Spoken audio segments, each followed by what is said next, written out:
Anybody know that song? Anybody know that song? It's by Bill Evans from a long time ago, and he wrote it really pretty. I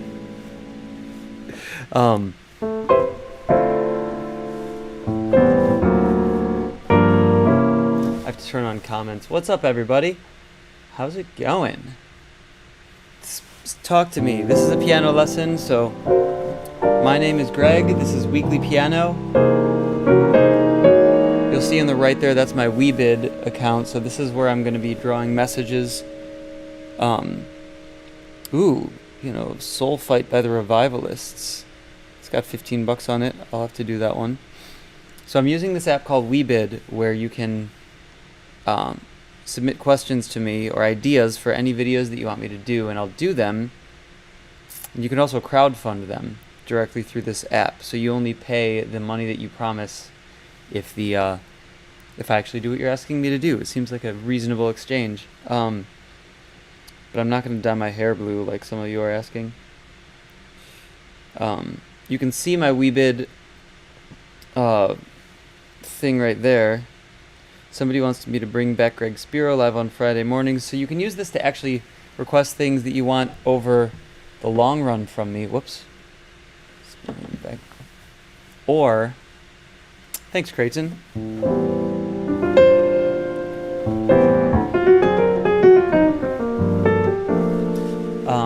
But right now in this live lesson, I'm going live so that we can have some actual one-on-one dialogue. You can ask me some stuff about whatever you want.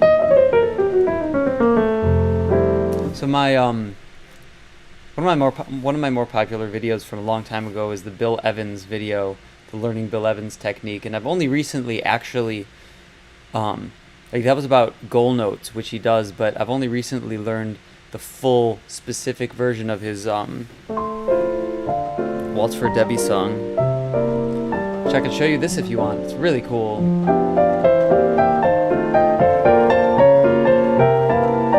Oh, this mic is going to be in the way, isn't it? Can you still hear me if I have the mic over here? I think that'll be a little bit better.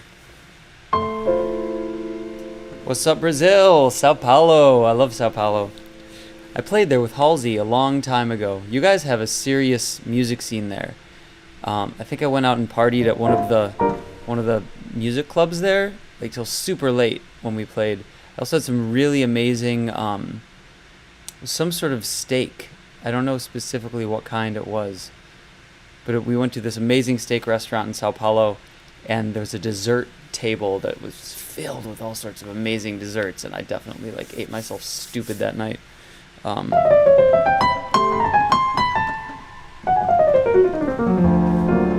So this is for you guys to ask me questions. You can ask me whatever it is that you want. I've got my WeeBID application open here, so if you want to ask questions in there, I'll definitely do them, but you can also just talk to me in the chat here. How's the audio, by the way? Is the audio okay?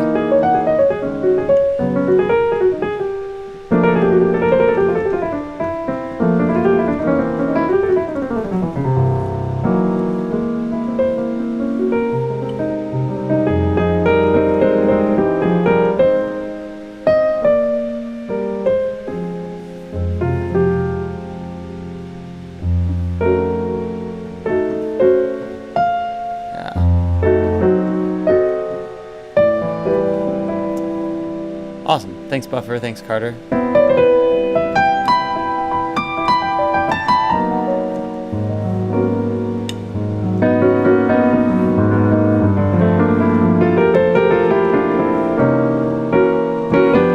You guys have any questions? It's only a few people here, so might as well hang out together and dialogue about music. Or maybe I'll just practice. I need to practice rhythm changes in B. I haven't done that in a while.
Maybe that's what I should do. Just practice. All right. So, Rat Soup asks for tips for 8-note line building. Cool. Now, I'll answer that right now, but I also would love it if you would ask that question on my WeeBID account. It's meant for phone, so if you click on your phone, if you go to greg.weebid.app, I'll put it in the chat here, but it's on the video description as well.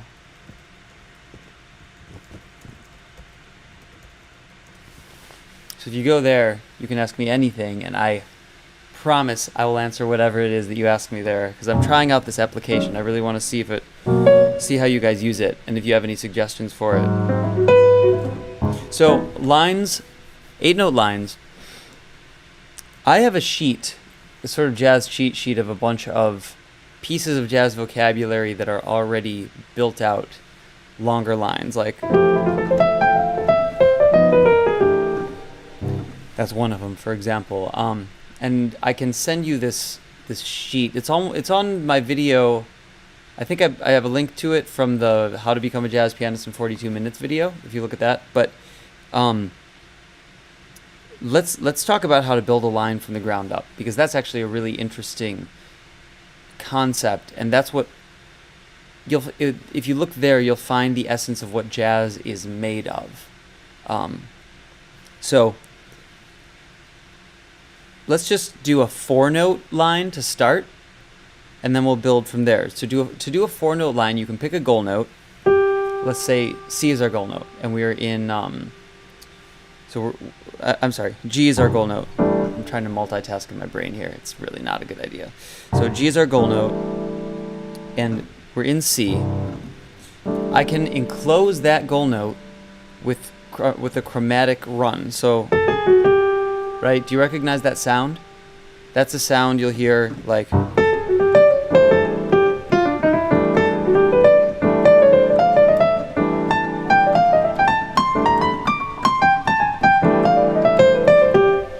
That's a sound you'll hear all over in jazz. It's one of the things that jazz is based on. So you have your goal note and you have your enclosure of your goal note. So if you want to make an 8-note line, that 8-note line can be as simple as 2 enclosures. That's an 8-note line. 1, 2, 3, 4, 1, 2, 3, 4. But now when you're doing that, there's a big pitfall that a lot of people do, and that's you don't want to start on your goal note. You want to lead to your goal note. So you have to start here and work backwards from there, sort of. So if this is your goal note, let's say we're going to hit that on the 1. So we have to count before the 1, like 1E and a 2E and a 1. So you're starting on the E of the beat before, of the beat before that. Does that make sense? Rat Soup, let me know if that's answering your question, because I'll find a different way to explain it if it's not. So, I mean, you could just repeat that, kind of. And yeah, Oscar Peterson does that.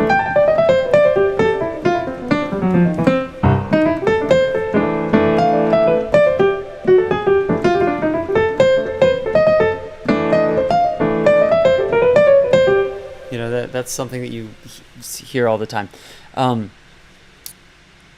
But if you want an 8-note line, that's an 8-note line.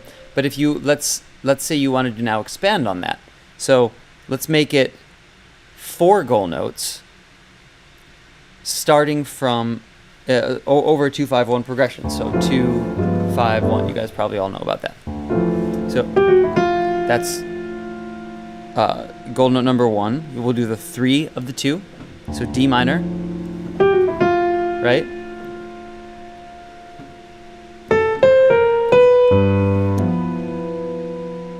All right, so then we're enclosing. So this is our first goal note, second goal note, and then third goal note. Super simple, just focusing on the 3 of every chord. So the 3 of the 2, the 3 of the 5, and the 3 of the 1. You can enclose the 3 of the 2,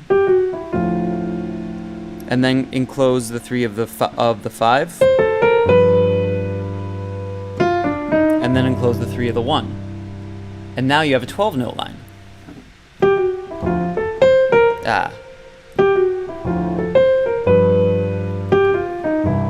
You can enclose it in a bunch of different ways. That's one way.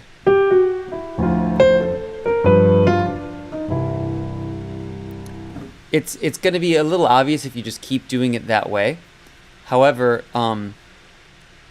it's one of those things that, that's the essence of music. You have your building blocks, and you build from there.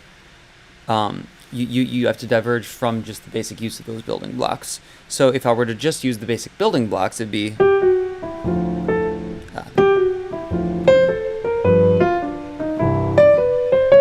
go to the 6.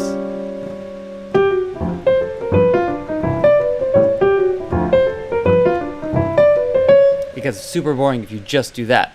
But if you do like the first part, and then go to that next goal note with a more unexpected way, that's how you pave this different path to continue down this this road towards a melody that you're creating by stacking these different goal notes.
By the way, anybody who has any questions, message me on WeeBID. I just put that in the chat there.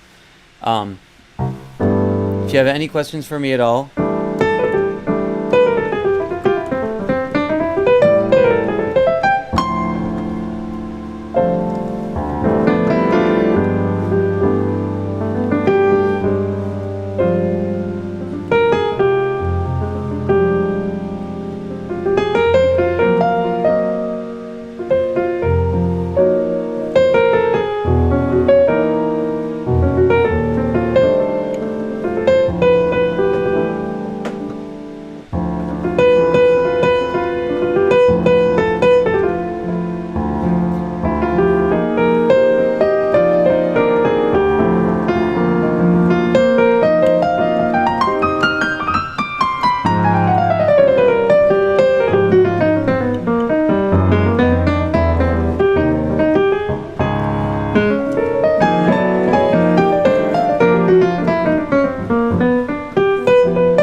Oh, hey, I got a new question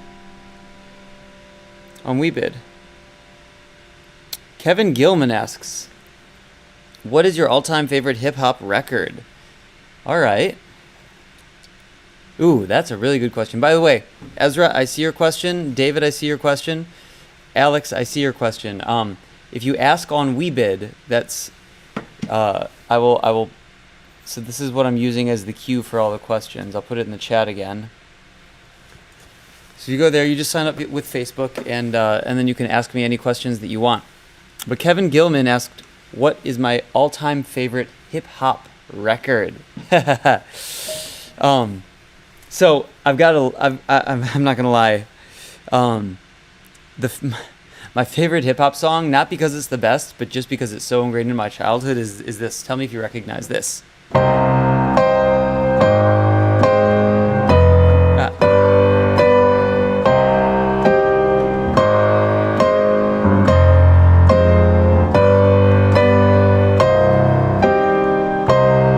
Do you recognize that one?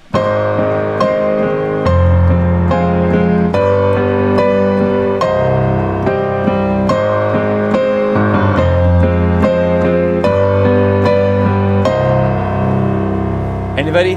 Nobody? As I walk through the valley of the shadow of death, I take a look at my life, I realize there's nothing left. That's why I'm a pianist and not a rapper, aside from the fact that I'm white. Okay, yeah, actually, that's so funny. Not Stevie Wonder's His Pastime Paradise, because you're right. But the version that I listened to was the one that when he sampled Pastime Paradise and made Gangsta's Paradise. Which is actually my, like, I don't know. It's kind of my favorite one. I met Coolio in an airport lounge once. We talked a lot about potentially working together, actually, but we never really got around to it. This was while I was on tour with Halsey a couple of years ago. Let's see. Does anybody else have any questions you're asking me on WeeBID? Okay. Other people ask me stuff on WeeBID, and I'll answer it. I promise. Kevin, I really appreciate you asking me that. If you here, let's go back to my WeeBID there. So that's the thing you'll see when you go over to WeeBID. And if you've asked it and I haven't noticed it, let me know on here. But until we get to some WeeBID questions, for now, oh look, wow, Streamlabs is going. That's crazy. I haven't used that in like 8 months, but it's still apparently chatbotting. That's not. I have to turn that off. Ignore Streamlabs chatbot reminder, because you can't go there. You just go to WeeBID. Oh man, live streaming is complicated. Okay, so tips for playing stride. I actually do have some tips for playing stride. And octatonic and whole tone scale, I have some good thoughts on that too.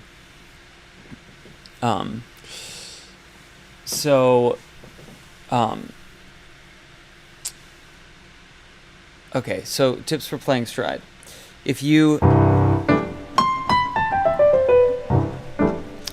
the first thing you want to do is make sure that you can hit a 10th in your left hand. My hands are small, so if I can do it, you can do it. You just have to stretch, but like be able to go from C to E in your left hand and start out super slow, okay?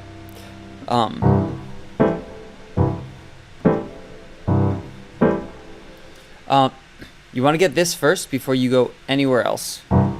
Just like you can do 1, 5, 3, or just 1 and 3 up there. And then the thing to do is actually transcribe one of the real stride players, not me, like Art Tatum.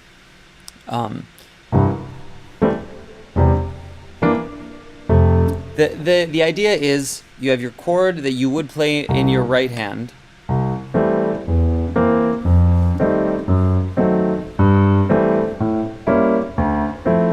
But you want to do that with just your left hand, so you have to do it super slowly to start.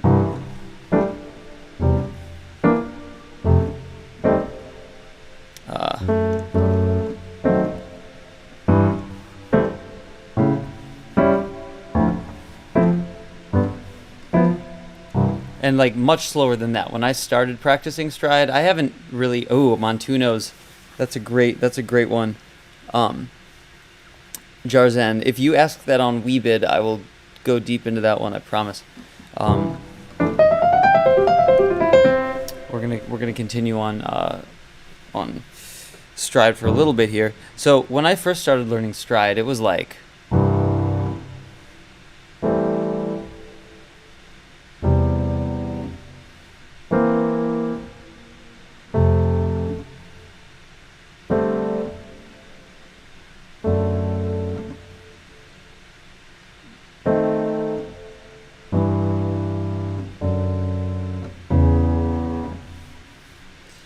it was super, super, super slow like that. And then eventually you can start.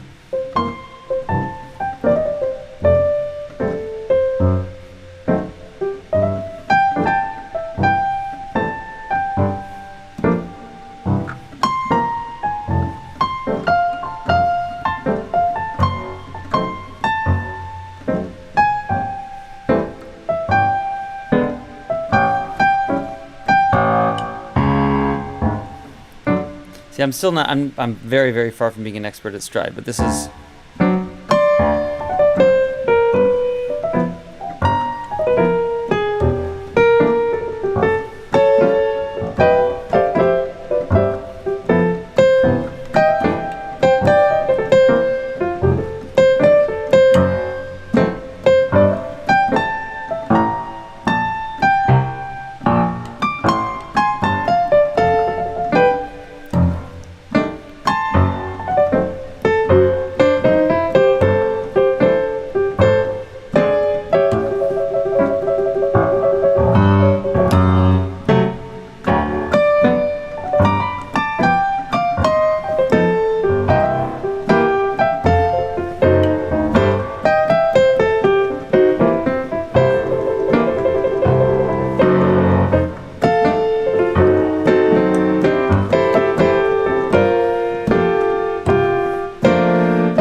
So that's the idea. And actually, I'll leave this video up. So if you want, you can go back and transcribe some of those little bits and pieces. And it's a matter of just slowing it down. Alex, really good question. What's with the WeeBID thing? Why does it affect which questions get answered? So I've been teaching online for a long time, and a lot of my videos have gotten a lot of views. And at some point, I had so many questions from people that I couldn't answer them all.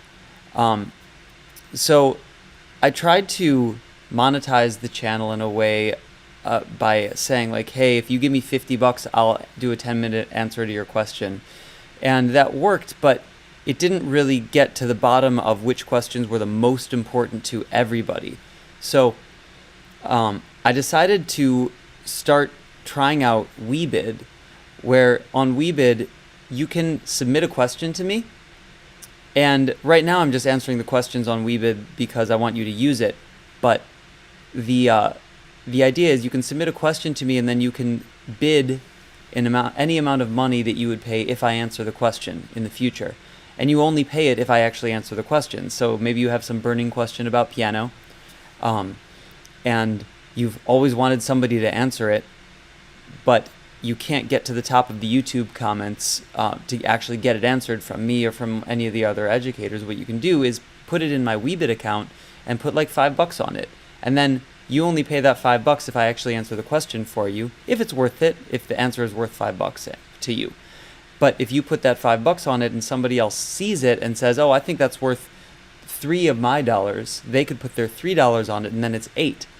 And then other fans can start to crowdfund those requests. I'm really curious what you think about this, because I think that creators of all sorts will get a lot out of this, because our big problem is we don't know exactly what you want, and we also really have a hard time monetizing our YouTube channels. We can do the tips thing, but that always feels like we're begging for money, and it's not really an exchange, and you don't know exactly what you're getting out of that if you tip. But if you put $5 on a WeeBID question, you know that you're only paying that $5 if I actually answer your question. So you get something out of it, and then you're also supporting artists like me. That's what WeeBID is. So I'd really love for you to try it out. That's why I have it in the chat here. I'm going to keep doing these live streams, and I'll answer the questions in the chats. I won't be precious about it, but what I'd really love to do is start getting you guys engaged in WeeBID so that you can ask questions of me or make requests for videos or anything that you want to see me do. Thanks, Alexander. Or Alexandre? Is that how you say it? I'm not really sure. I really appreciate your understanding it. You know, Alex, if you're a teacher, you could use this too. Your students could crowdfund, and I actually started this application. So full disclosure, I started it because I saw a solution that needed to be made here. So I'm happy to hook you up, or if you have if you guys know of other creators that you think are interested in using a platform like this, just please let me know, and I will make pages for them. They can use it, and they can fund their own creativity by allowing their fans to crowdfund ideas that their fans want to see them do. Thanks, Kevin, for the belated birthdays. James Armstrong is asking about drop 2 voicings. If anybody does ask in WeeBID, I'm looking out for WeeBID questions, so those will immediately skip to the front of the line, because I'd really love to see how you guys engage in WeeBID. But for now, I'll just kind of go through and answer some of the things here. You know, so we're going to start. James, that's a great question. I'm going to start with a question that was above you, which is about Montunos. Now, I've looked into Montunos a ton, and I really love practicing Montunos. It's so much fun. Latin music is something that I'm not an expert in, but I've learned bits and pieces of it. The gist of it is you want to be on the offbeats, and you're playing against a tumbao. So this is in its full baked form. This is what it would be.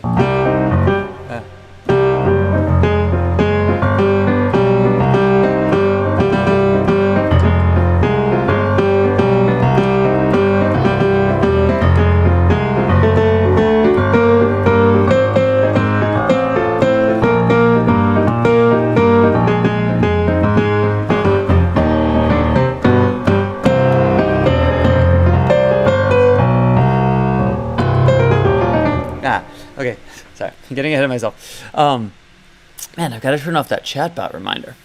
All right, make a note to myself to do that for later. All right, so we're going to start with some Chick Corea, okay? To do Montunos. It's going to be this.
All right, so let's just talk about that a little bit, like.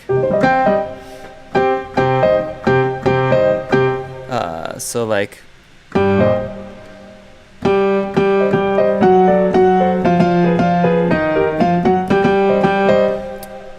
So there's a rhythm there that is mostly on the offbeats, but it's a cycle. So if you slow it down, it's...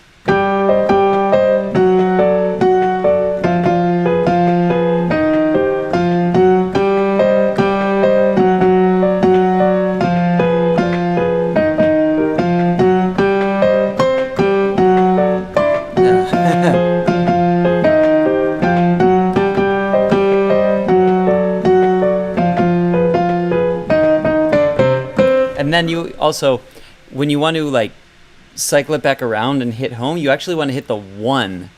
I'm sorry, you want to hit the 4, and which you'll notice the bass and the Montuno hit the 4 at the same time, like.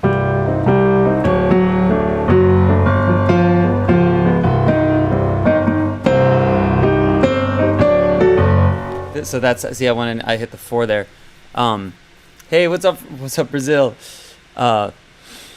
So yeah, that's a super brief thing on Montunos. I can keep going. Let me know if you want me to keep going on Montunos. But if anybody has like burning questions, ask me on WeeBID, because I really would love to get you involved in that. And it's a really great way of empowering fans to have more of a voice and to let me know what fans collectively want to know, what you guys want to hear. So we'll go a little bit more into this. I mean, man, I could do Chick Corea all day, like.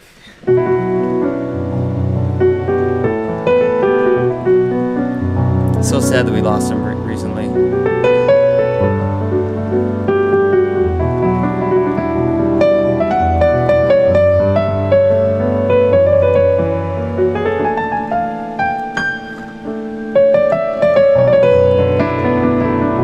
You can do Montuno over this song too. But yeah, okay, cool, Jarzan. Glad that's a good response for you at the moment. If you have more questions, please ask me on WeeBID.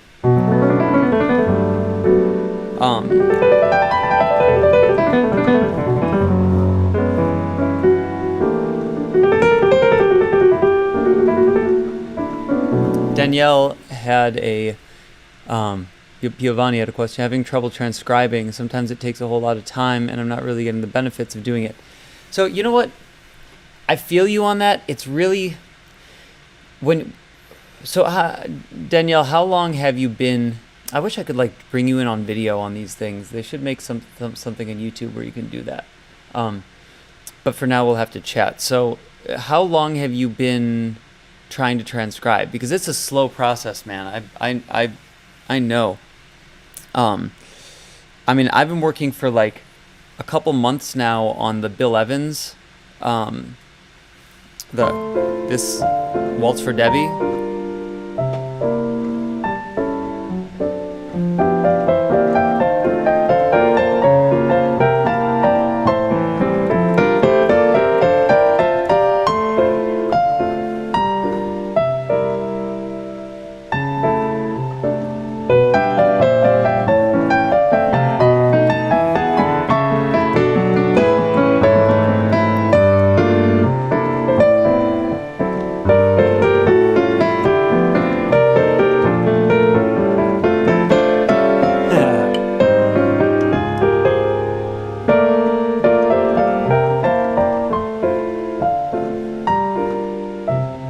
No, wait.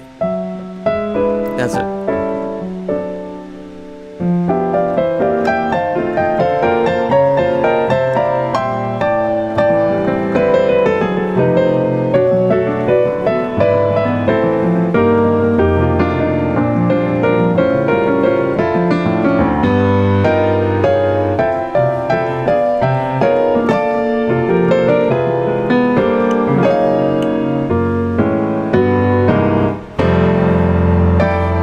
Recognize that one? That took me a long time to figure the fuck out. That shit is hard. Bill Evans is so sneakily hard. I'm gonna make another video on that because my second most popular video is learning Bill Evans technique, and this was like 10 years ago, one of my first videos, and it's a really shitty video. I'm like just talking about one little aspect of Bill Evans' technique and not nailing a lot of aspects of his technique, and I'm really excited to do more about it. Yeah, so anyway, that's to say, and Sneagle, I'll get to your question, but if you ask it in WeeBID, I promise I'll get to it. So please ask in the WeeBID app if you just sign up. It's super easy, one click on Facebook. And I just need to see how people use this app. So if you could do me a big favor and just ask me these questions in WeeBID. So there was a question I wanted. Okay, transcribing. So for transcribing, the big thing is bite off a little bit when you're starting out. Bite off like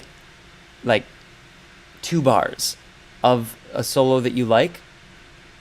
Pick your favorite 2 bars of that solo and then play that, like transcribe it, and then learn it in all the keys. That'll get you much further than transcribing a whole song. Don't get me wrong, transcribing a whole song is great, and you absolutely should do that.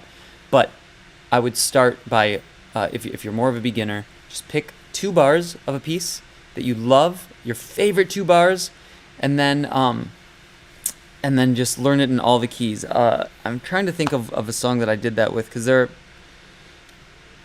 oh yeah, so there's an Oscar Peterson lick. I think I did a video on this. It was like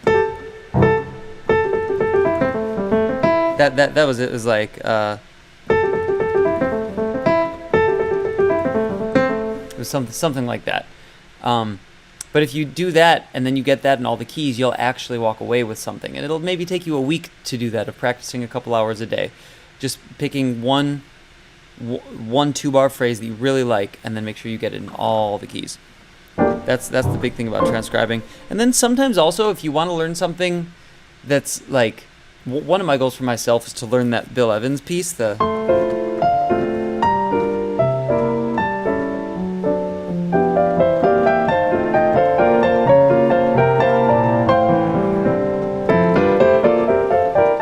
wasn't really right, but you got it. My goal is to learn that in all the keys. I haven't started the other keys yet. I'm still obviously getting it down in F, but then I'm going to do F sharp, and then I'm going to do G. And by the time I get through all the keys on that, which might take me like 6 months to do, then I'll have something really new under my fingers. And that's the goal, is you want to be practicing stuff that sticks. Yeah. So Not Stevie Wonder says, may I ask a question? You absolutely can, and I've got a bunch of questions to get through on here, but if you ask on WeeBID, then you will skip to the front of the line, because I want to see if people will engage on WeeBID. And also, if you really, really want a question answered on WeeBID and you want me to make a full-on video on it, I'll answer it right now, but if you want me to make a full-on video, you can offer any amount of money. I used to just do these videos for $50 and say, like, give me $50, PayPal to me, and then I'll do whatever video you want. But that's a very inefficient model. The more efficient way is if you ask your question on WeeBID, then all the other fans and all the students can go on there and they can see that question and they can help to crowdfund the answer to that question. So it's like micro fan-initiated crowdfunding. I think you guys will like it when it gets going, and it's working now. So it's built. If you go to greg.weebid.app, here, I'll type it in the thing again. If you go there and you ask a question there, I guarantee you I'll answer it, unless it's like, take your shirt off. Then maybe I'll only answer it on live, and I won't go and do a full-on video on it, because that would just be awkward.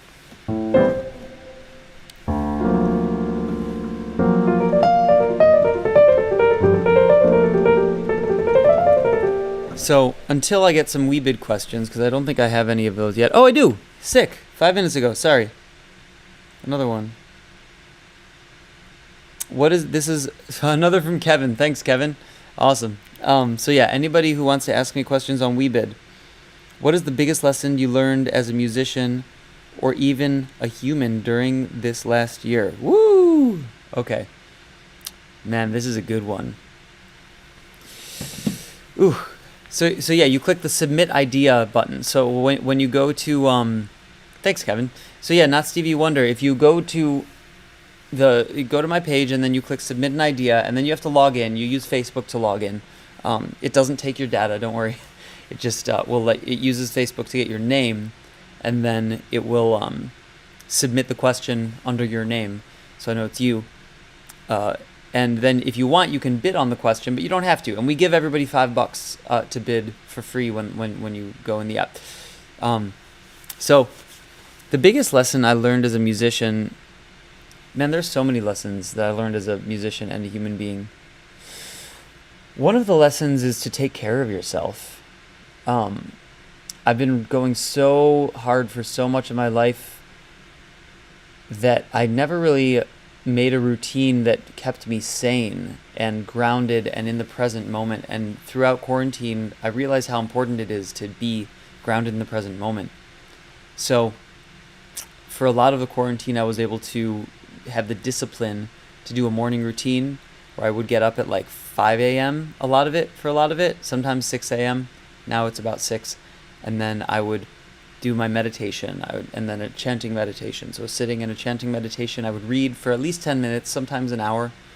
And then I would also take my vitamins. Got into a vitamin regimen and worked out every morning. I still do. And had a journal where I would write down some affirmations and my intentions for the day. And then in the evening, I would close it up by doing another journal entry and another meditation. And it just helped me balance so much during this time and helped me stay productive. And I'm going to incorporate that for the entire rest of my life. That's probably the best thing that came from quarantine for me. The other thing I learned was to not care too much about what people think. I had this funny experience, and I'll tell you guys because, you're my homies, you're my followers. I had this crazy experience where in the heart of the heat of the of the, like, I guess, civil unrest situation where people were rioting in the streets, George Floyd was murdered, everybody was up in arms and just freaking out about the existence of the world. I made a post that said that I don't stand for violence in any form. I don't stand for violence against citizens by police, and I don't stand for violence against people by criminals who are breaking into stores in the name of protests. But I stand for protests, but I don't stand for riots. That faced such a backlash from so many people who have no grounding in the general sense of, well, they just have, they just have a very different viewpoint than I do, and they think that a lot of people think violence is okay if you are fighting for a cause that you believe in, but I don't believe that's the way. I believe that civil dialogue is the way to make change in this world. And when I went down that path, I lost a lot of friends. And I actually got really slandered and got this whole campaign against me by people who are very far left, like on the socialist side of things, which I just disagree with. For the most part, I mean, I agree with aspects of it, though, because, there are lots of problems in this world, and racism is a big problem, obviously, and we have to solve it. But I don't think we should be solving it by hurting anybody. And when I expressed that viewpoint, a lot of people turned out to be very closed-minded, and it hurt a lot. And what I realized was that I take too much stock in generally what people think of me, and I need to let that go and let people have their judgments and deal with their own shit, and I can just disagree with them and move on. And if they decide to throw some stupid sort of slanderous argument against me that doesn't make sense but is just meant for PR against me, it's like they can fuck themselves. And that was my general learning. I have less faith in people's intelligence in general, in the masses, and I have more conviction in my own viewpoints, and I care less about what people are going to say about me. That's one of the big things I learned over quarantine. Oh, thanks, Sneagle. Greetings from Brazil. Lucas from Brazil, Sneagle from Brazil. I appreciate that. I love you guys too. Oh man, it actually feels really good to talk about it. I'm gonna start my podcast again, and I've joined forces with an organization that shares my viewpoints that is gonna be really cool. We're gonna be doing a lot of cool things. Hey, we got Ireland here. That's fucking cool. What's up, Ireland? Haha, awesome. Man, love you guys. This is great. No, it's good. It's good. It's good.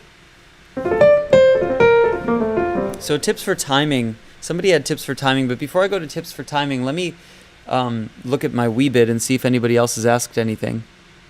Nope. Hey guys, ask these questions on WeeBID. This is a great way for creators to monetize, because you don't have to pay anything, but if you want to, you can bid some money on a question and you only pay if it gets answered.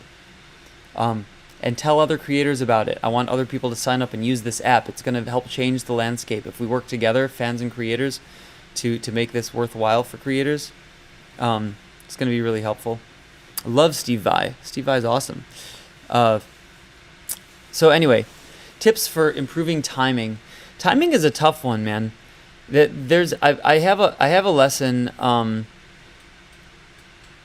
Oh, dude, did I put this lesson live? I don't think I did. Well, with one of my students, I have a few one-on-one students, and one of my students, what I've been having him do is, one, listen to himself back. So, like, just play, play whatever. Play rhythm changes. Play, like...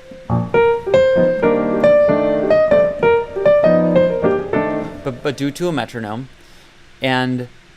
then listen to yourself back, improvise a little bit, and you'll be able to tell, well, you might be able to tell if you're off. If you can't tell if you're off, do you have a computer and a MIDI setup?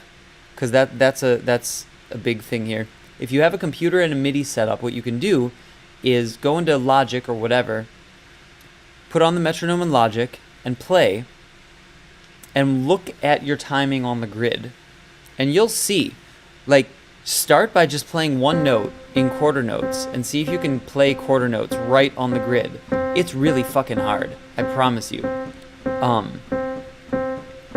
And then once you do that,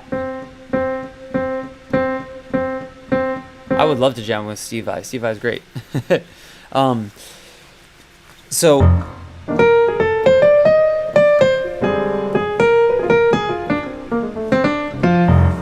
when you are... So put on this metronome, and then ignore the chatbot for now, by the way. Sorry about that. Stupid chatbot. So, check it out. You put on your metronome, and then it's...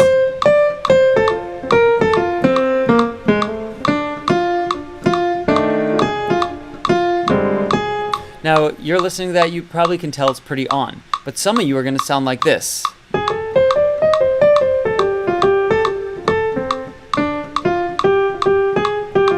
You can tell immediately, and it's hard for me to do that, but you can tell immediately that it sucks, and it's way off.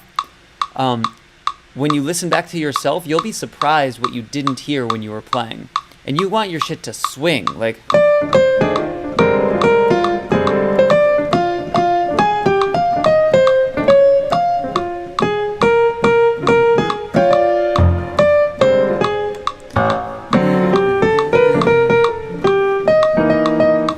See, okay, here's the thing. I also still get off sometimes when I get really into it. I'll like push or pull back too far, and then have to stop myself. So I guarantee you, more people have trouble with time than you think. You'll spawn a lot of messages for Steve to jam with me. Thanks, Sneagle. I appreciate that. I'll take it. Awesome. All right.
thing you can do when you're working on time is try playing on the offbeats on swing. It's really hard.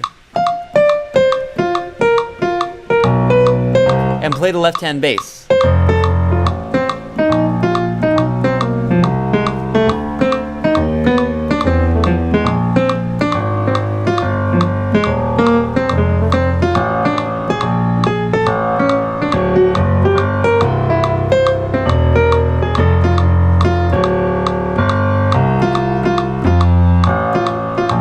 On the 1, 2.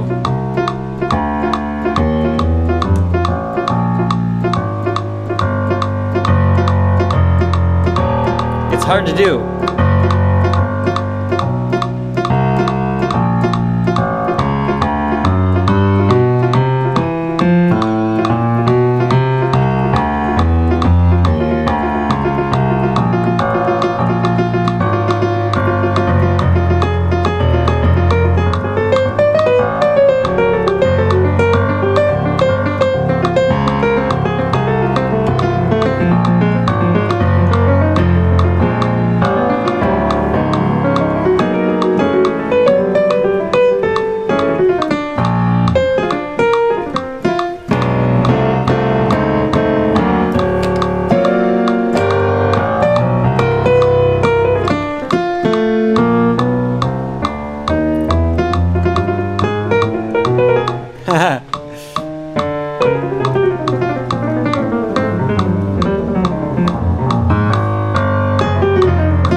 I'm so out of practice.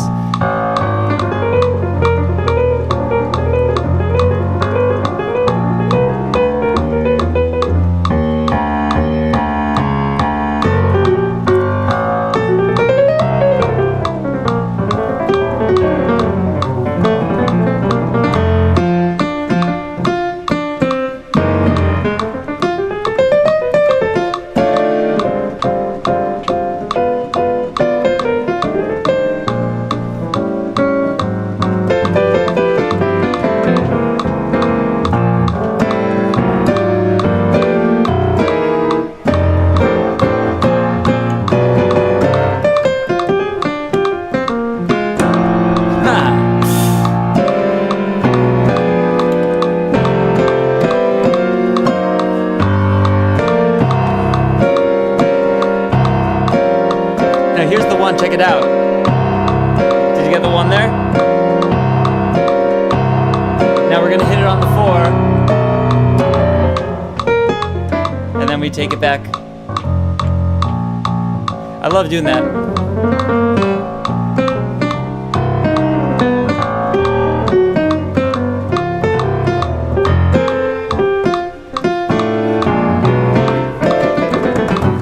Fuck it. So that I kind of got a little bit in it there, but one of the really fun things I love to do is you can only tell that it's actually happening if there's a metronome or a drummer who's keeping time with you. But if you like go so far across the bar line that then you get back to the 1 and you continue across the bar line, you don't even hit the 1 and then you hit the 1 when you get to like the 4 or something like that. That's a really, really, really fun little trick. Yeah, I mean, you say outside blues. It's a blues. I was just doing a blues progression, you know.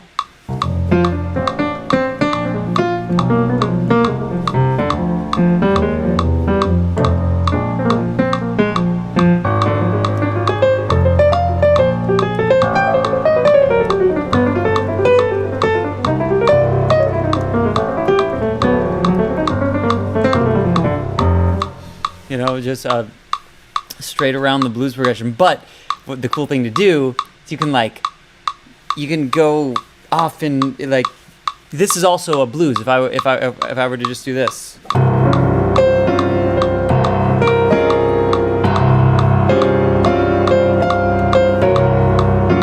on the 4 now. 3, flat 3, 2,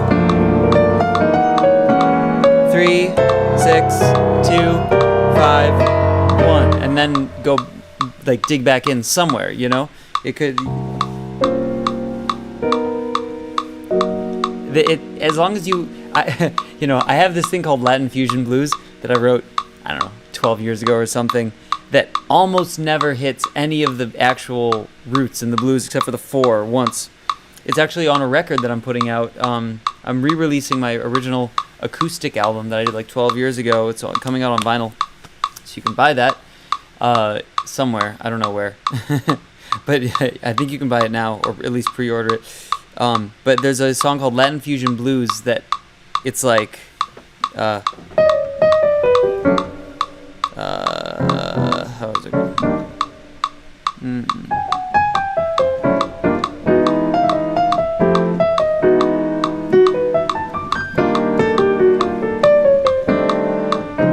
I can't believe I remember this.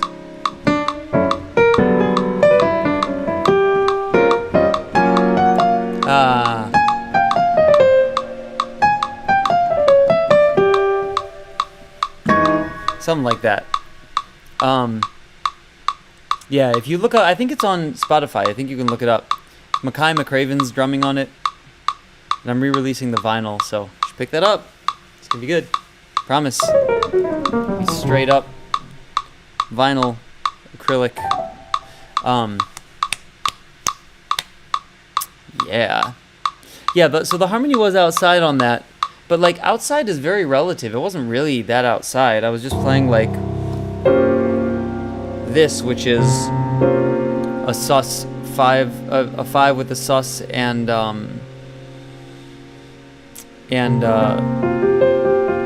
flat 9. So sus 4 flat 9, which you can really do as like a minor 4 with a major 6 and 7. The B flat 1 2 3 4 5 6 7 1. That's a fun one to like. And then when you actually go to the 4, you could go there, so you're doing that same sort of superimposition, but now over the 4, and then you can go to the 3, all over the 5, and then the flat 3, 2, which is the most consonant, and then 5, 3, 6, 2, 5.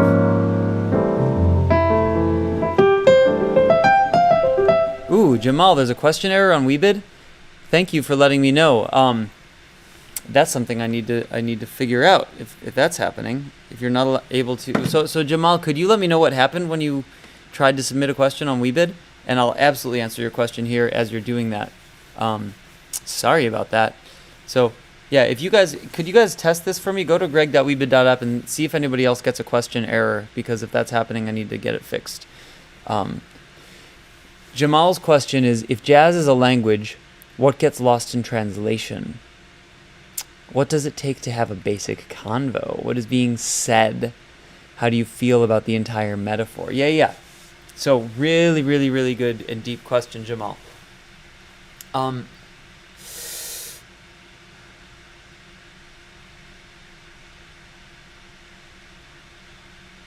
Jazz is a language that's deeper than... Well, music is a language that's deeper than the English language.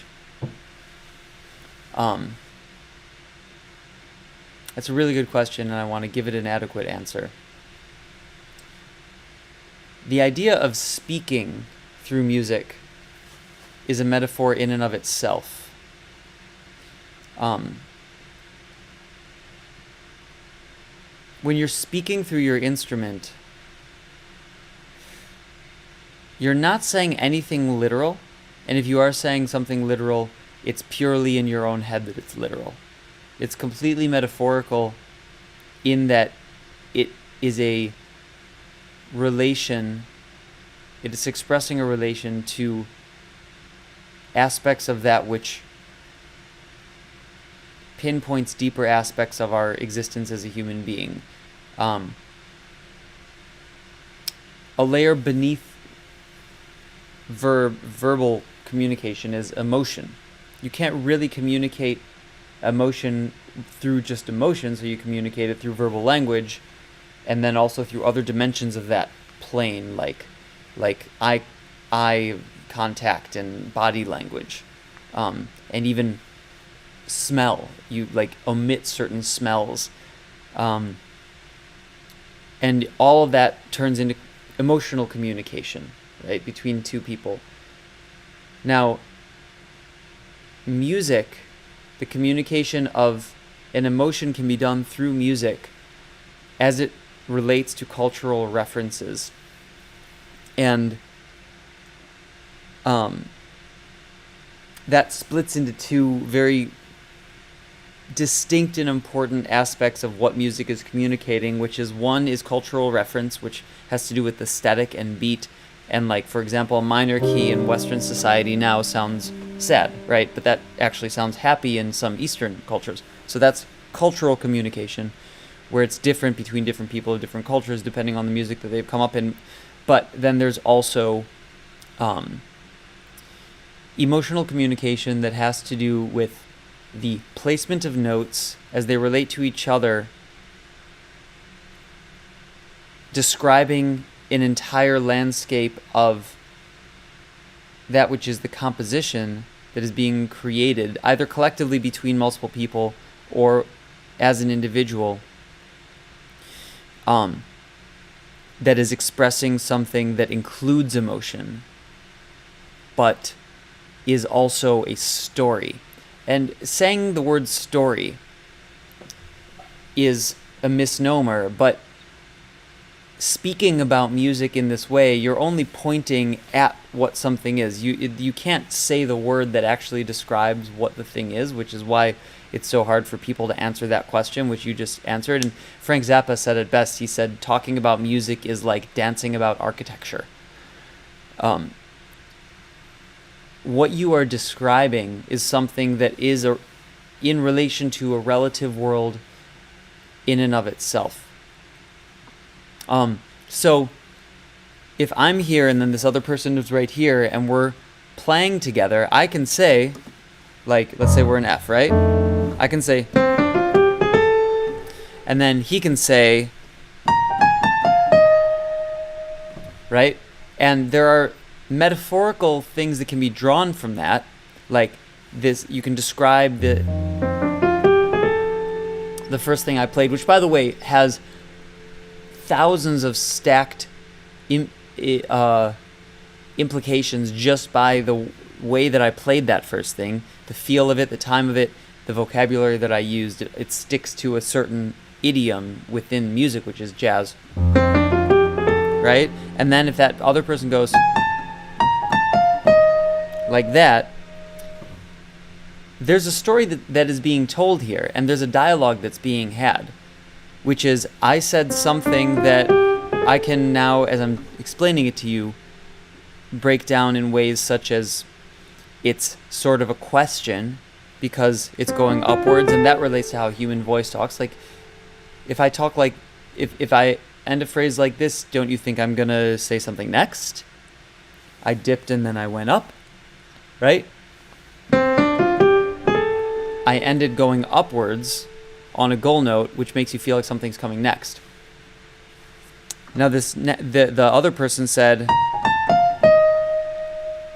which means that's a response in that it took what I was doing in one direction, recognized a pattern, and countered the pattern by going downwards. So I went upwards, they went downwards, and they ended on a note that is a strong note moving towards the next chord if it were to be a blues, which is implied because we're obviously in the jazz idiom because of the notes that I played in the beginning.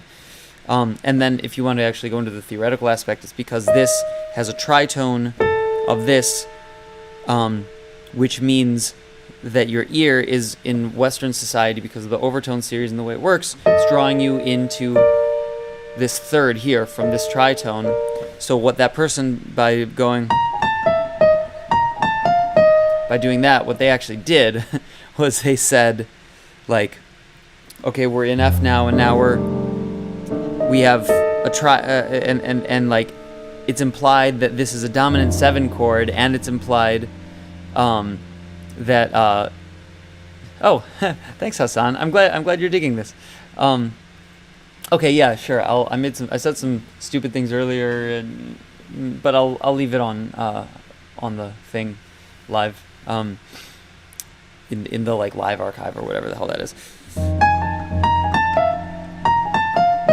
Okay, so they did that, and that implies like 10,000 different things in the all these different like mechanical and metaphorical and cultural ways. But the main thing is that there's pointing to the tritone, which hey, what's up, Jack? And then there, what I would do at that point is, if I really understood it, I would know that this is pointing to this because this tritone resolution goes here. And you know that, I mean, if you play like this goes to here. These two notes go here. And I could do a whole entire Kevin, coolio stuff, you're right.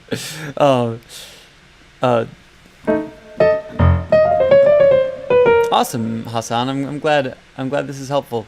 By the way, if you have questions for me, ask them on WeeBID, please. I'm trying out this app, and Jamal, if you let me know what you actually.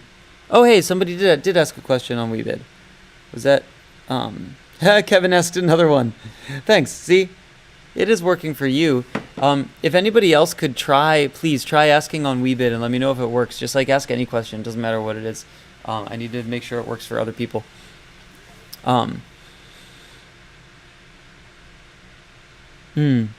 Okay. Yeah. Thanks, Jamal. If you can do that, let me know if the error comes up again.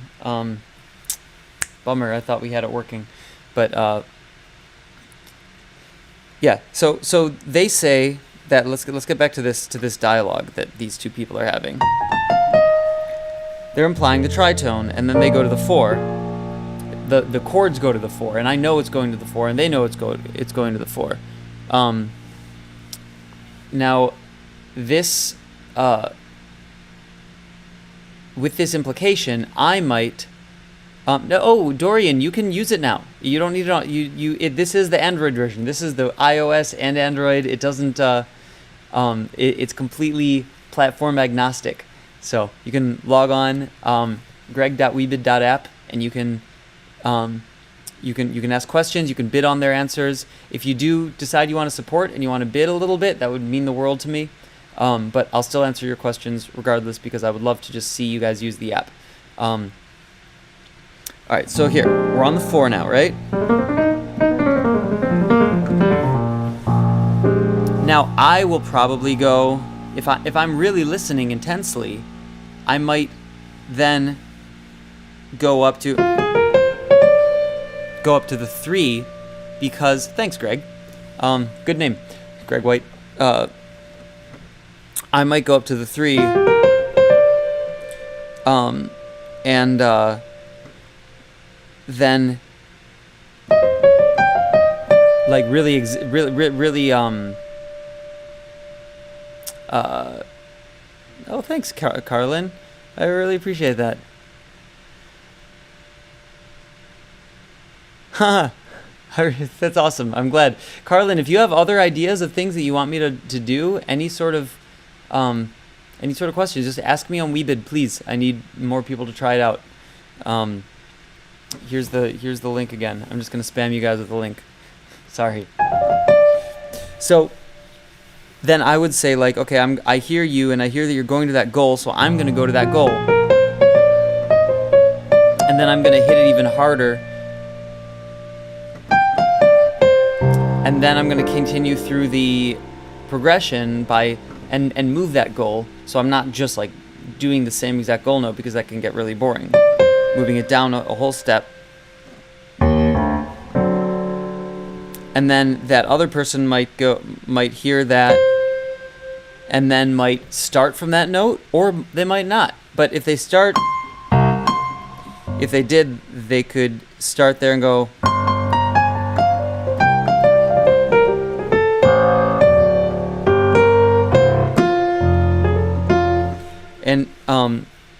And that would be like that's the dialogue that happens.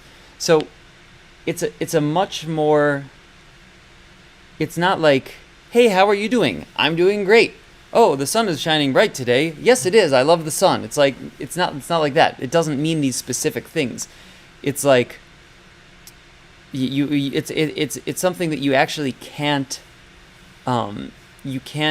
give an exact metaphor to what it would be like if you were speaking it, because it doesn't work that way. It actually only works on this subterranean sort of subconscious level of like I'm telling a story utilizing notes that progress in a certain way and giving implications of where they're progressing based on 1,000 different cultural references that I already know that are baked into my psyche. And then this other person saying like, oh, I am hearing that and I think it can go this way, and I'm going to poke at what you're doing and see if I can spawn some other interesting ideas from you. And then it becomes a dialogue between two people. And that dialogue can be had beyond cultural barriers. And this is why, people say music is the universal language. It sort of is. But if you get somebody who plays jazz trying to communicate with somebody who only plays Chinese classical music, there's going to be very little overlap. They need to know some of each other's language. So it's not really a universal language, but it's another way of speaking. And that way of speaking gets to something deeper about being human. And therefore, when two people do learn each other's languages in that way, they can communicate in a way that has them seeing eye to eye and like embracing these deeper aspects of the other person's humanness just through creating music with that person. That's why people like Herbie Hancock and Wayne Shorter are so into it, and they're humanitarians. They're into it. They love the music, but they also see the value of the music in how it can bring people together worldwide. That's why we have International Jazz Day and all of that. It seems silly to a lot of people to focus on music when there's so many other things in the world that need focusing on. But that actually is a catalyst to making all those other things work more smoothly and oiling these gears of human beings dealing with each other, because it's hard to deal with other human beings.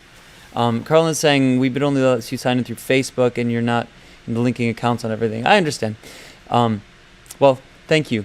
Yeah, that makes sense. We're actually in maybe even tonight, but sometime very soon you'll be able to log in not on Facebook. You'll be able to just create an email account or create an account with your email on it and log in completely with email. So once you once that's up, I hope you'll try it out. It's probably going to be up tonight, but maybe tomorrow. We're working hard on it. So let's take this metaphor a little bit further, because I think people are seeming to like this idea. So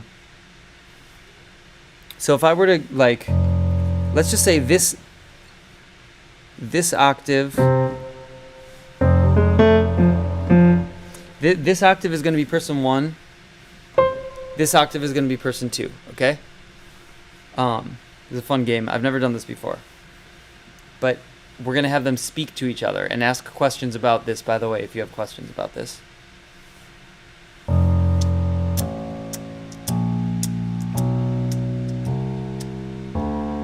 Imagine drums.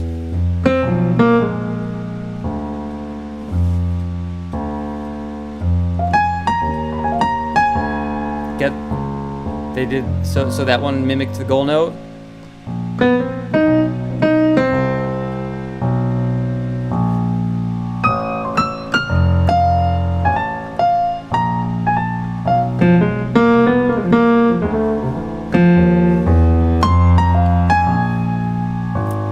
Did you get that?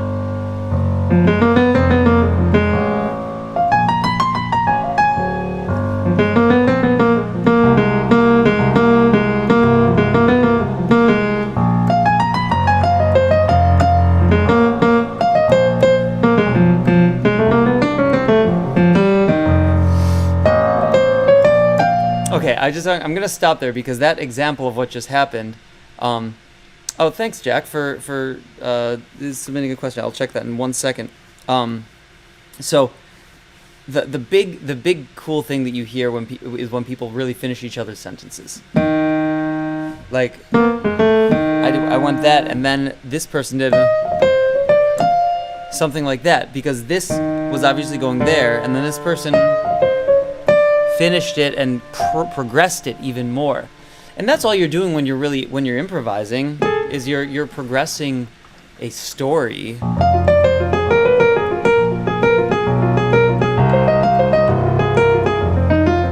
You're talking with yourself.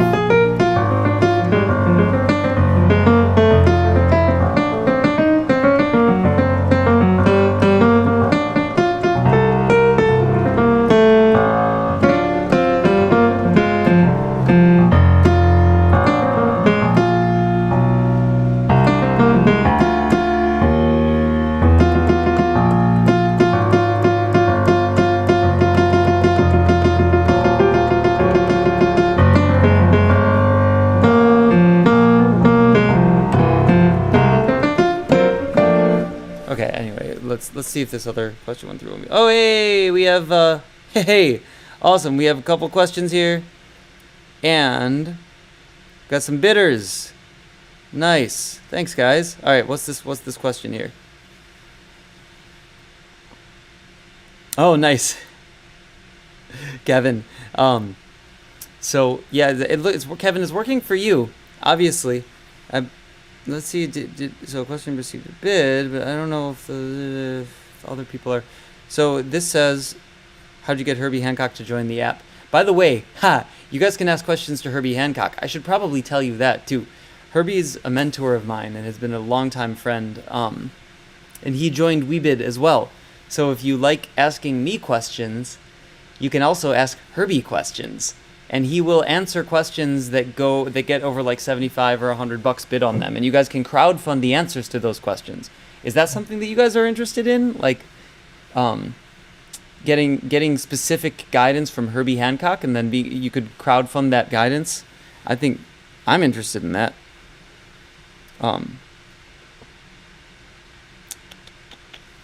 That's interesting. Well, did anybody else ask a question on here? Oh, okay. So ideas. Yeah. Ideas on WeeBID are where you ask questions. So it's what it really is ideas for videos that you want me to make. So submit an idea is where you can ask a question. So if you go there, and then you can submit an idea. Here, I'm going to put the link again. By the way, if you go to herbie.weebid.app, that's actually Herbie's profile, and he sees the questions that you ask there. So you can ask Herbie questions, and you can crowdfund answers for him too. In fact, I'll put him in here as well, just for you guys to see. Check that one out. You'll like that. Yeah, Herbie Hancock is on the app as well. And you can share these links, please, if you have other people who have questions. And the thing is, it can be any idea. It doesn't just have to be questions. So like you could say, Herbie, we want you to release the album you're doing with Thundercat. That's actually one of the questions that somebody asked on there. Or Greg, we want you to do a collaboration with, like, I don't know, Endra Day, or release some music with Halsey singing jazz. Any of those things you can ask me, and then I'll see your questions, or ask Herbie on his profile, and then we'll see your answers. Or I'm sorry, we'll see your ideas. The ideas are questions. So like in an idea that you put into WeeBID, it could be like, do a video on this, or explain this, and then you only pay. If you do bid any money on it, you only pay that money if you... Oh, Jack, you asked that? How interesting. But it says Kevin asked it. That's fucked up. Oh, weird. All right, well, that's an interesting thing. So the problem is that it's not showing me who's asking the right... Oh, awesome. Okay, thanks, Jack. That's a great observation. I'm gonna... It's still saying it came from... Jesus, I have a lot of questions on here.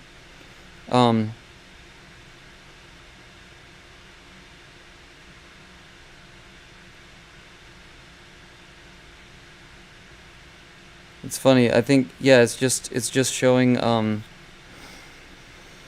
Kevin Gilman questions. Or it's showing that it's from Kevin. Sorry.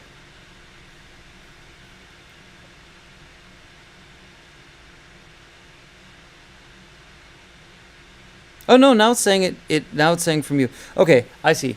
It's just in my in the mobile app. It's not showing the right link to it. I don't know why, but here, Jack, it is actually saying, asking for testing purposes, how do you get Herbie Hancock to join the app? So that is working. I'm going to have to see why it was saying the other thing before. But I got Herbie Hancock to join the app because he's a friend and mentor, and he's interested in the idea.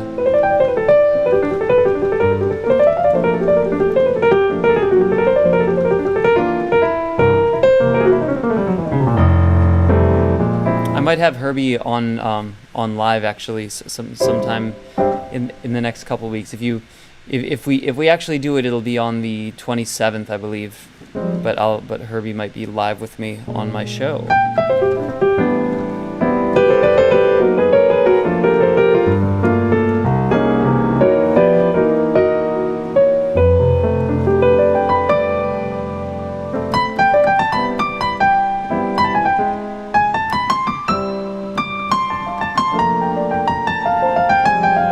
Hassan, were you able to ask a question on there? I'm curious. Oh, was that a question? Hey, somebody, it's a new one. Yeah, it's just saying Kevin, but I know that's not from Kevin when I look at it. It's from somebody who asked this one. You speak about jazz improv, but what about classical improv? Is it similar back and forth? What's different? Ooh, really, really good question. So the classical improv is less of a back and forth, but it's a very similar musical process. For classical improv, well, first of all, you usually don't do classical improv, but classical compositions are a sort of classical improv. And most of the great classical musicians also did improv. So, we like put a basic classical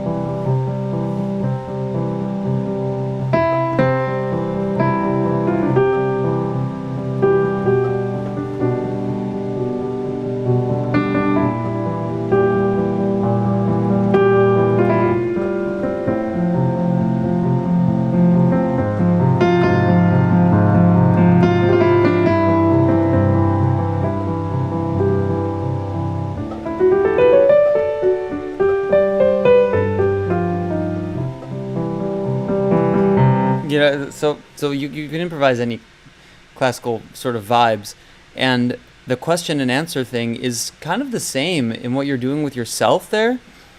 Like that's music. That's the essence of Amrit. That's a really good question. If you ask that on my WeeBID, I'll for sure make a video on that.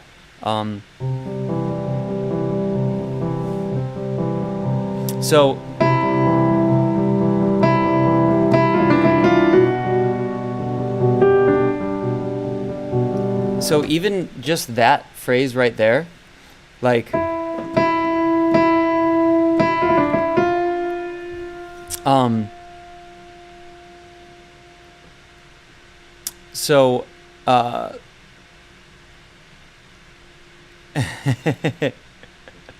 love the, okay, got it. Wait, actually, I don't quite understand, Jack. You second that question. I get it. Yeah. But one of you guys ask it in WeeBID, because I'll answer that now real quick, but I'll also do a real video on it if you ask it in WeeBID. And if you feel like funding it, that would be pretty amazing. If anybody wants to put in like $5 on it, $10, whatever, 100% of it goes to help me make more videos. Anyway, so as I play this note here, I'm establishing a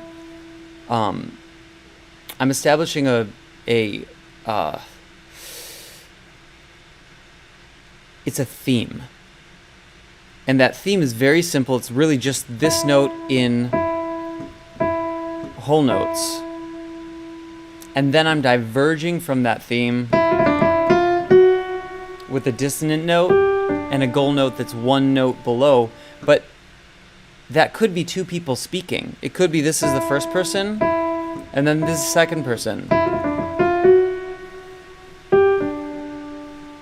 And then that first person could come back, and the second person comes back. Classical music is not more of establishing an atmosphere and soundscape of emotion than dialogue than jazz. It's no more of that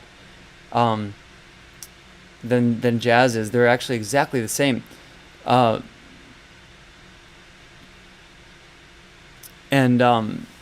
Kevin, you're right. It was saying that you are. It's my app is stuck on your name there for some reason. But in the public app that you guys are seeing, In fact, I'll get rid of that. In the public app that you guys are seeing, it's correct. So back here. Oh hey, we got another question asked on WeeBID. I'm gonna go down to the actual public one here, so it stops saying that Kevin Gilman did all of them. Kevin, you're famous now. All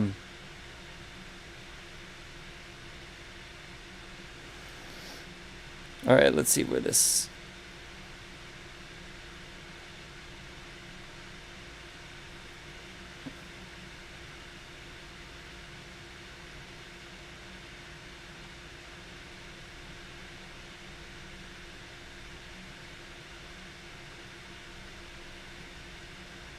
I love Hallelujah. That's one of my favorite songs. I'll definitely do a cover of that.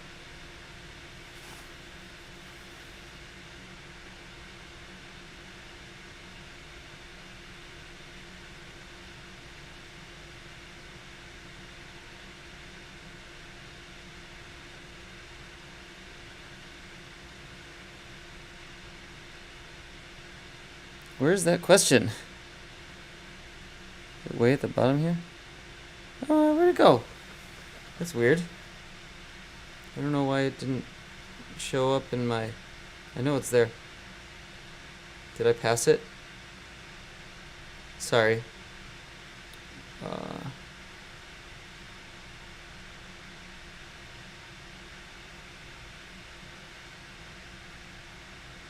Oh, here we go. Yeah, it was right up there. All right, Jack. Jack beat you to it. Amrit, I think. Yeah. So okay, beats for playing thick, warm-sounding, new soul or neo soul chord progressions. Probably in autocorrect. Thanks for bidding on that. Awesome. All right. So yeah, neo soul chord progressions. So neo soul is derived from gospel. Gospel is derived from two things. There's beat tips for best tips. Got it.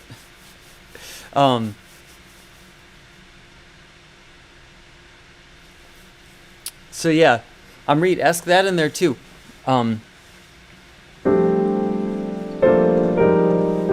So neo soul is derived from gospel.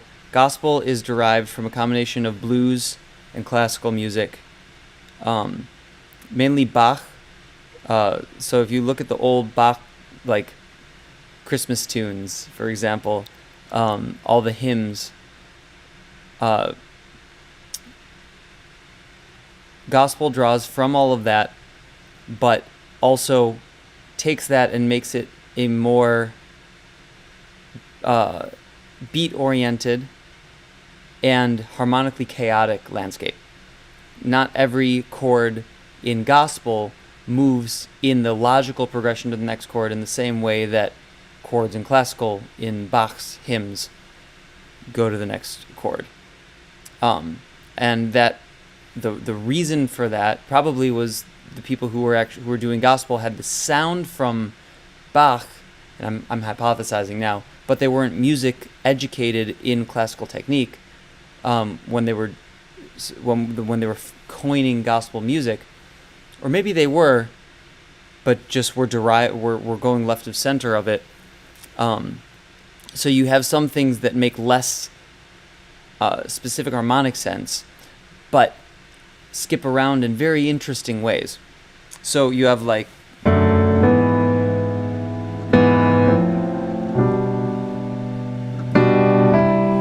that's like taking a bit of Bach, but going from the D over the 3 to the E over the 3 is something that you normally wouldn't do because Bach wouldn't have done the ascending fifths here, but that's a rule that was just kind of broken. And then the F over the 3, and then the G over the 3, and then back to the C there. So that's like the beginning of it, but then you could also then what neo soul does, it comes and fills all that in. especially using the two, like, so one, if you have the 3 down there, and then you fill it in with 1, 2, 3, 5.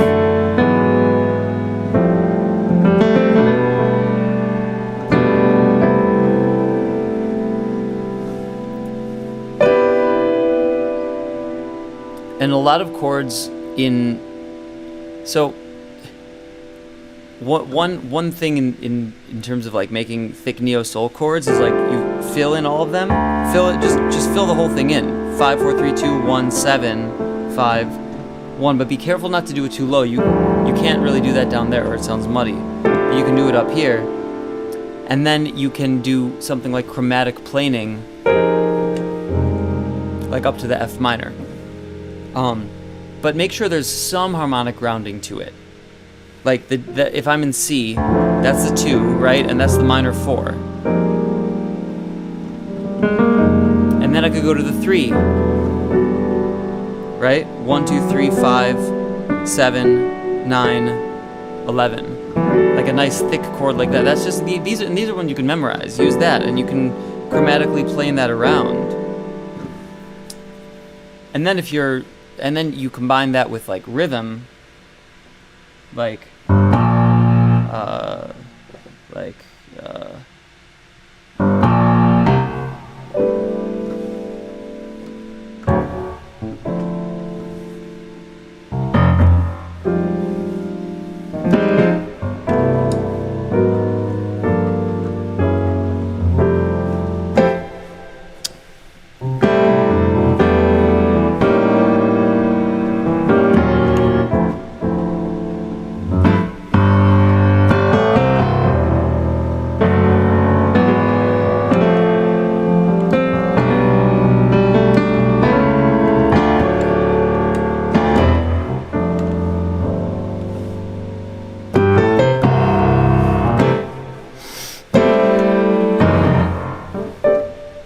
and a lot of this has chromatic planing. Good question. By the way, a lot of this has roots in stride and in different. It's pulling in different pieces of musicality from different places. But chromatic planing is when you take a chord and you move that exact chord to different places harmonically in a chromatic fashion. So like C major chord, right? If I go C major, C sharp major, D major, D sharp major, E major, that's chromatic planing. So that doesn't sound that great, but if you go like that C major, that C sharp major, that D, like you could use that, and that could actually be a thing, you know? You're going to E, so right, you have like a neo soul composition in E.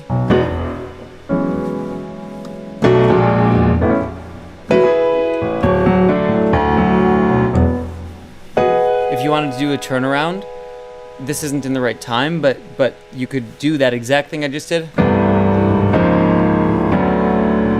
Ah, shit, that was wrong. You'd be.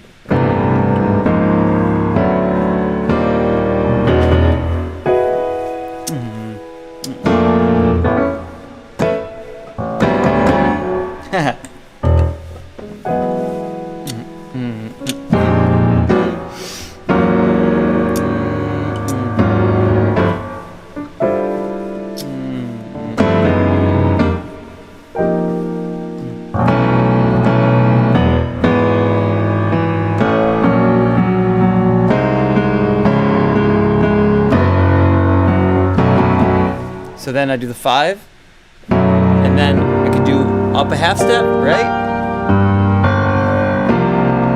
And then to a new key.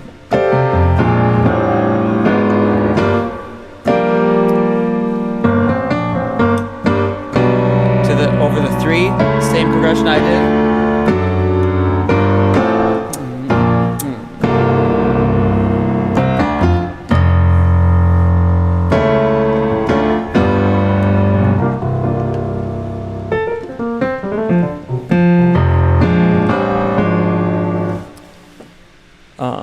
Random question: do I prefer C sharp or D flat? It really depends. It depends on if you're thinking sharp or if you're thinking flat.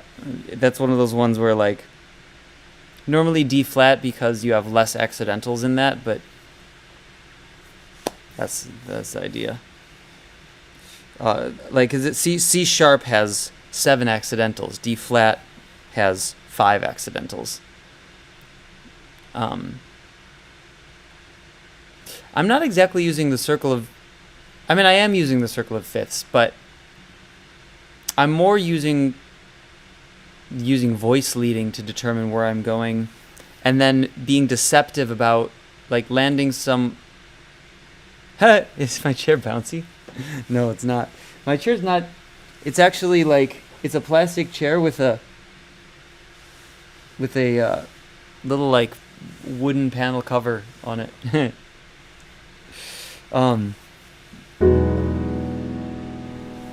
But like if I'm so the name of the game is deception, really. Like you want to set yourself up to go somewhere and then deceive by going somewhere else, right?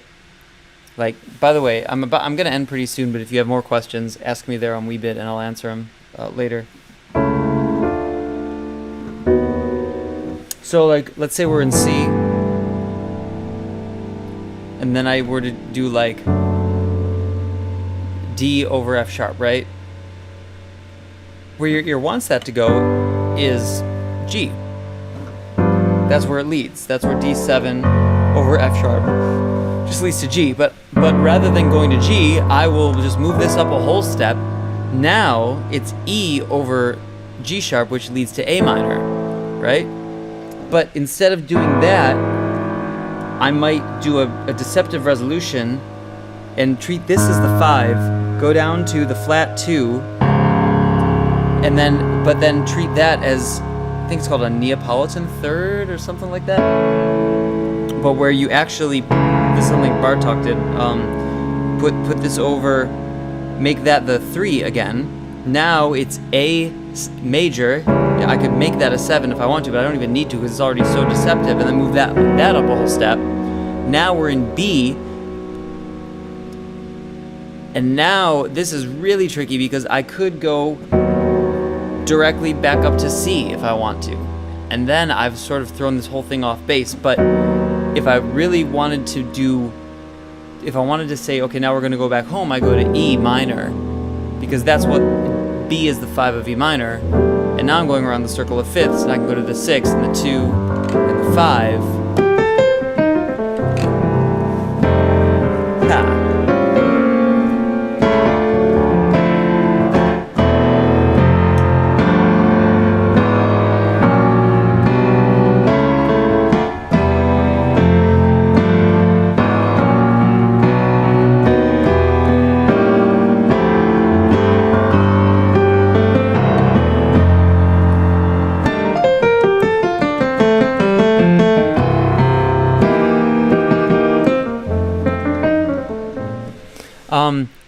EJ, do I know someone who had a stroke and recovered? Yeah, Oscar Peterson. He's dead now, but he did have a stroke, recovered, taught himself to play again. He had to transcribe all of his own solos, to not all of them, but a bunch of his solos to learn to play again, and then he played concerts. I saw him after his stroke, and it was amazing.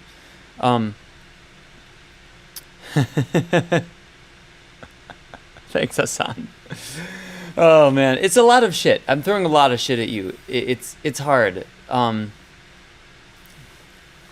It takes a lot of practice. I spent my entire youth studying this shit instead of forming a relationship with a woman and having a family. So that's why I know all this stuff, and why I'm still single. But anyway, that's if you want to ask questions about that, that's for a different day. But it's a lot of stuff. It's a lot of it's a lot of things to embrace. If you want more answers, please go to my WeeBID. That's what you see on the right there. Ask me some stuff. If you really, really want to see the answer, like, bid it up. And put some money in if you want to support me. and you only pay if I actually answer the question that you're asking me to answer. If I execute upon the idea that you put in there. Hassan, I appreciate it. And yeah. So, give me your ideas. Whoops. Give me your ideas. Bid on them if you're so inclined, and please share this around. Share the app, and go to Herbie Hancock's profile. Ask him some questions.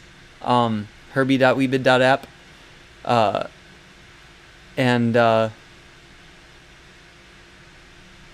Yeah. I don't know if Oscar fully recovered. He mostly recovered. He didn't live too. Yeah, I mean, I can't remember how many years. Maybe 10 years after he had a stroke. He lived for, which was and he got really way back in shape. I remember seeing him at the Symphony Center in Chicago. It was one of the most inspirational concerts I've ever seen. And that was after his stroke. Such a badass motherfucker. Yeah. Hassan, I love it. Appreciate you. Cool. Well, guys, love you. This has been fun. I'm a little exhausted. My throat hurts a little bit from talking so much, so I'm gonna leave this and come back on, maybe figure out how to be more sustainable, maybe talk a little bit less, play a little bit more.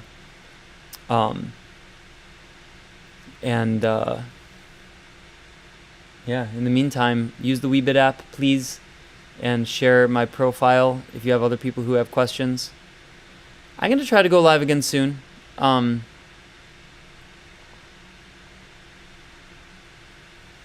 Yeah, Hassan, I understand.